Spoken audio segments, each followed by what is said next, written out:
The number of people on the continent of Africa has increased since 1994 by 21 million each year. But what future do we want for Africa is the question that needs to be answered at this conference here in Addis Ababa. Africa's youth present a potential resource and a great force for economic and political change. That is according to the Deputy Executive Secretary of the United Nations Economic Commission for Africa, His Excellency Abdallah Hamdok. Adding that civil society in Africa continues to play an invaluable role in advocating for poor policy changes, improving access to availability of information in public sphere, and extend the reach of government interventions. This conference is taking place as a result of a regional survey documenting the progress and achievements in the implementation of the International Conference on Population and Development, ICDP, which is mandated by the United Nations Population Fund, UNFPA, to review the International Conference on Population and Development Program of Action.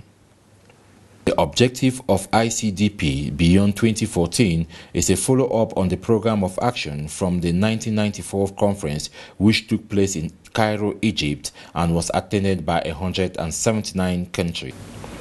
Sub-Saharan Africa is the last region in the world to embark on demographic transition. As a result, those countries still have young age structures and high dependency ratios. This Africa Regional Conference is an opportunity to influence the future of global population and development policy at national, regional, and global levels. The median age in Africa is currently 20 compared to the world's average of 30. Population experts meeting here warn that the economic growth in Africa is threatened by serious demographic challenges. According to one delegate at this conference, we are dealing with deeply profound issues. How will Africa reconcile population growth with fundamental issues on equality and human dignity, such as in health, good governance, and security? I think that part of the problem with population is that it has been dealt with in a very discrete fashion, and now we're finding out that we need to integrate it centrally into our planning. That, the issue of population is not just family planning, it is not just contraception, it is contraception and family planning and total fertility and maternal mortality and infant mortality and youth unemployment. All these issues are coming together, and I think that at this conference we are talking about how Africa can reap this demographic dividend, the bonus, the fact that we have this huge population, more than 50% of which is youthful. This is our next generation. But to make sure that we benefit, this generation of youth need to be trained, they need to be educated, they need to be healthy, and above all, they need to be employed, and the jobs are not there, or the jobs that we are creating are just, in the mineral and extractive sectors. We do not have a job creation agenda, and we need to reverse all of this. So it's not like you can separate these processes and say we'll deal with this and later we'll deal with these other things. There are problems that you have to deal with at the same time. It's like a general. You have to have a map of your situation and be saying my troops may be required here, some other things need to be done here, and to do all of those things simultaneously. We lost so much, we cannot afford to lose anymore, and I think that there is the sense of urgency, and the young people are telling us they are not impressed. And we, as the older generation, we also do not feel good. What are we leaving for these young people? So how do we stem this tide of frustration so that more young people are not lured to the Al-Shabaabs and the Boko Harams? It is a continuing struggle, but I believe that we have the resources to do this. We have the support, we can form the partnerships, but we need the political will and the commitment to deal with these issues. To understand why population growth in Africa needs to be addressed and how this impacts on development, you just need to come down here in the center of Addis Ababa. Ethiopia has one of the youngest population in Africa. This youth population means the demand for services and demand for facilities, which is why government needs to take recognition by the youth. According to a high-level task force for the ICPD, African leaders have a choice to make on the future of Africa. Governments seem to be working with civil society, and civil society seem to be working with government. But when you look at it very closely, they're just supporting each other in a certain way. But the kind of work and collaboration that should exist between civil society and states is still not happening.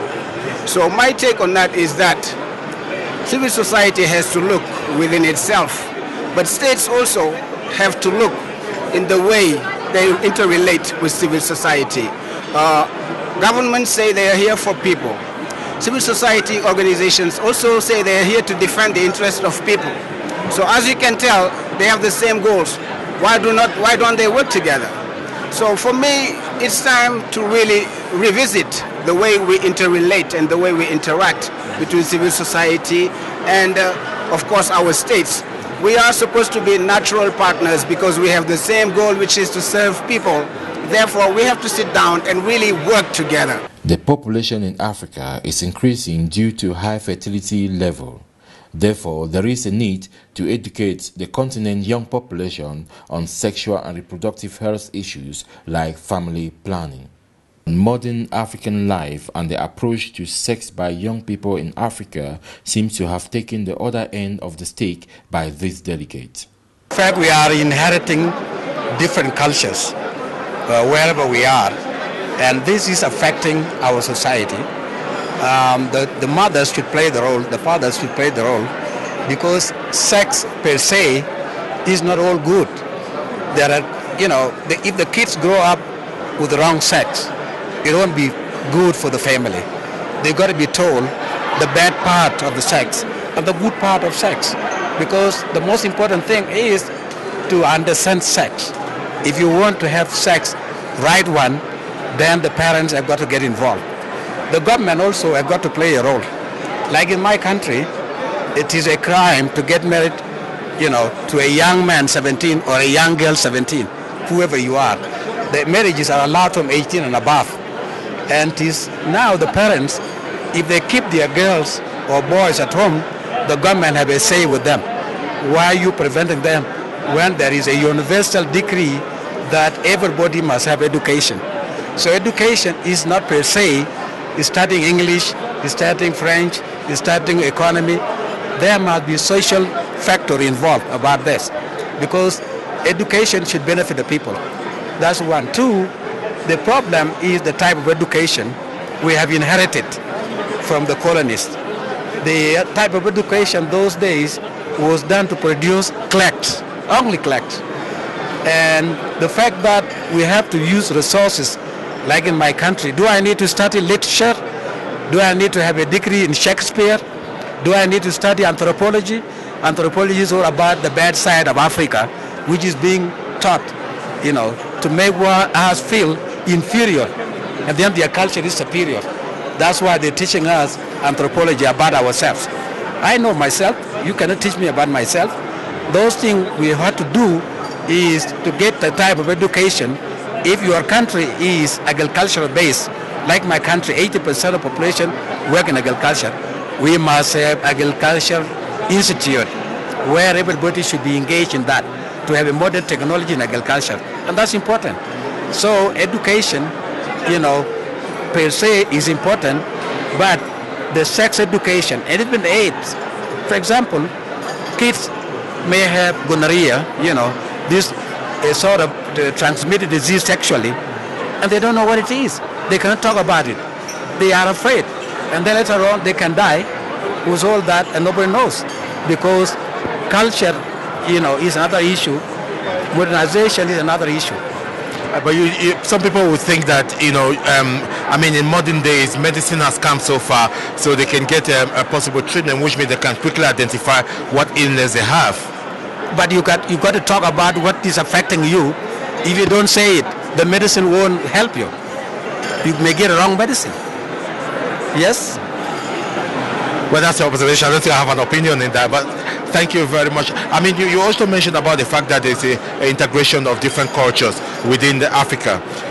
You talked about Francophone, Anglophone. What impact do you think that does? In fact, you know, the freedom to the extent of you killing yourself is in those cultures. French, English, for us that's not right. There's a need for us to get the good part of those cultures, but the bad part we don't have to associate ourselves with them. But how do you identify the good part or the bad part? A good part is that, you know, sex become random.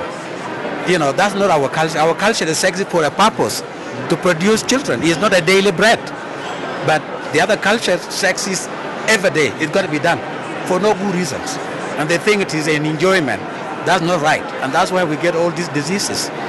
But according to a UNICEF West and Central Africa Regional Office findings, to reap the demographic dividends, girls and boys need to be educated to ensure inclusive and sustainable growth. Investment in multiple sectors are also recommended by experts. It is now up to African government to put their money where their mouth is.